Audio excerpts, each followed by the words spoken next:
إنا لله وإنا إليه راجعون رضا بقضائه وتسليما لأمره.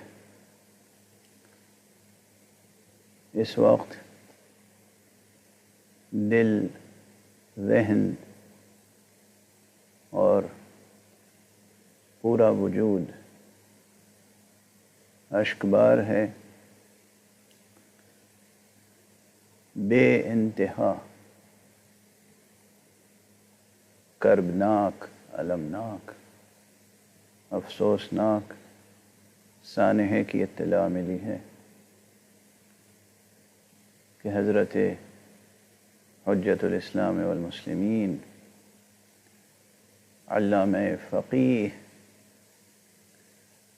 آیت اللہ شیخ محسن علی نجفی